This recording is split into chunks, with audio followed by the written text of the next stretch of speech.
8 फेरों का 8वां वचन। स्वाति ने इसी साल शहर के कॉलेज से पढ़ाई पूरी की है और अब उसके लिए जगह जगह से रिश्ते आने लगे हैं। स्वाति से ज़्यादा उसके रिश्तेदारों को उसकी शादी की चिंता है। इसीलिए जो भी स्वाति के घर आता वो किसी नए लड़के की खबर ज़रूर ले आता। अरे दीदी, ये फोटो देख के बताओ कैसा है। राहुल नाम है लड़के का, मेरी सहेली की बहन का बेटा है। अपनी स्वाति के साथ एकदम प्यारी जोड़ी लगेगी इसकी। ज़रा दिखाना, फोटो तो बढ़िया लग रहा है। कोई गलत आदत वादत तो नहीं है ना इसे? और कमाता कितना है? अरे कोई गलत आदत नहीं है दीदी, आप कहो तो एक मीटिंग करवा देती हूँ, फिर सब कुछ फाइनल कर लेना। हाँ हाँ, ये सही कह रही हो तुम। संडे को स्वाति के पापा भी घर पे ही रहेंगे। बुआ फिर वहाँ से चली जाती है और रात को स्वाति की माँ उससे कहती है, स्वाति बेटा, आज कमला बुआ ने एक लड़के की फ़ोटो दिखाई है। संडे को वो लोग मिलने आ रहे हैं, तैयार हो ना तुम बेटा? अरे मम्मी, आप कहाँ कमला बुआ के चक्कर में आ जाती हो? अभी इतनी जल्दी कोई शादी वादी नहीं करनी है मुझे। अरे बेटा, अच्छा लड़का है, बुआ जानती है उसे अच्छे से। हाँ स्वाति बेटा, एक बार मिल तो लो, बाद में देखेंगे आगे क्या करना है। वैसे तो कमला रिश्ता लाई है तो मना करने का तो कोई सवाल ही नहीं उठता।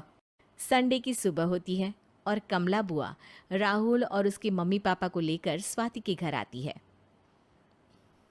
अरे आइए आइए भाभी, इसे अपना ही घर समझिए, इनसे मिलिए। ये मेरे भैया और ये मेरी भाभी हैं। नमस्ते भाभी जी, ये है हमारा लड़का राहुल, सरकारी नौकरी की तैयारी कर रहा है ये। वैसे आपकी बेटी कहाँ है? अरे स्वाति बेटा, बाहर आ जाओ। वैसे कितनी पढ़ाई की है स्वाति ने? जी, पोस्ट ग्रेजुएट है हमारी बेटी साइंस में। ये सब तो ठीक है, पर घर संभालना जानती है या नहीं? हमें कौन सी इससे नौकरी करवानी है, नौकरी तो मेरा बेटा करेगा ही। पर मैंने इतनी पढ़ाई की है और आप चाहती हैं कि मैं घर पर ही बैठी रहूं? अरे स्वाति बेटा, ये बड़ों की बात में तुम कहाँ बोल पड़ी? हम सब देख लेंगे क्या करना है क्या नहीं। हम तो इसी बात पर विश्वास करते हैं कि घर के लड़कियां घर में ही रहे तो ज़्यादा अच्छा रहता है। वरना भाई साहब, आप तो आजकल के हाल जानते ही हैं, कितनी घटनाएं होने लगी हैं औरतों के खिलाफ। स्वाति बेटा, रसोई का काम तो पूरा जानती हो ना? शादी के बाद तुम्हें ही संभालना है वो सब। अरे बहुत अच्छा खाना बनाती है ये, आप सब लोग इसकी तारीफ करते नहीं थकेंगे। लो भाई, हो गई मीटिंग, अब शादी की तारीख फाइनल कर लेते हैं, क्यों भैया? भाई, हम तो पंडित जी से चर्चा करने के बाद ही तारीख फाइनल करेंगे। सालों से हम उनकी बातें मानते हुए आ रहे हैं। लड़के वाले और कमला बुआ की बातें सुनकर स्वाति एकदम नाराज हो जाती है और उसे लगने लगता है कि शादी के बाद उसे घर पर ही बैठना पड़ेगा। लेकिन घर वालों के आगे उसकी एक नहीं चलती और उसे शादी के लिए हाँ कहना पड़ता है। शादी का दिन आ जाता है और सब मंडप में जमा होते हैं।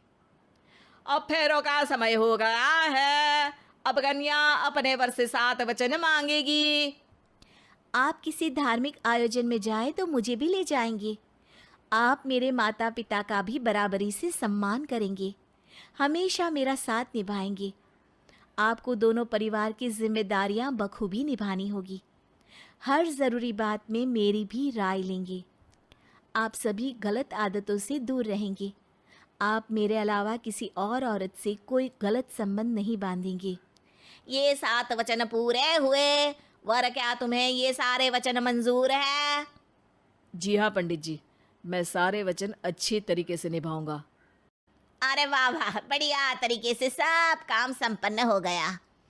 तो इसी के साथ विवाह संपन्न हुआ और आज से ये दोनों पति पत्नी हुए। 1 मिनट पंडित जी, अभी एक वचन लेना बाकी है।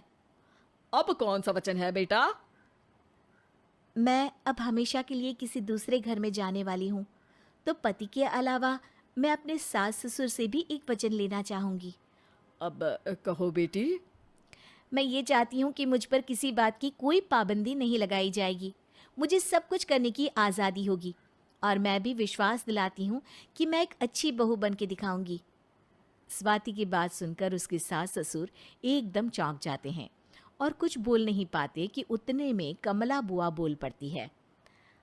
अरे बेटा, ये भी कोई कहने की बात है? रानी बन के रहोगी तुम तो।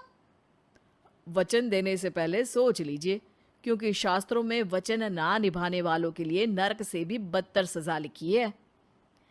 स्वाति की चालाकी से वहां मौजूद सब लोग प्रभावित हो जाते हैं और लोगों में बदनामी ना हो जाए, इस कारण स्वाति के सास ससुर को उसे वचन देना पड़ता है। और कैसी अपशकुन वाली बातें कर रहे हैं आप पंडित जी? हमें मंजूर है बेटा तुम्हारी शर्त। स्वाति अपनी समझदारी से अपनी बात अपने ससुराल वालों से मनवा लेती है और खुशी खुशी राहुल से शादी कर लेती है। अब से हर शादी में मैं खुद 8 वचन दिलवाऊंगा। ओम मंगलम मंगलम मंगलम।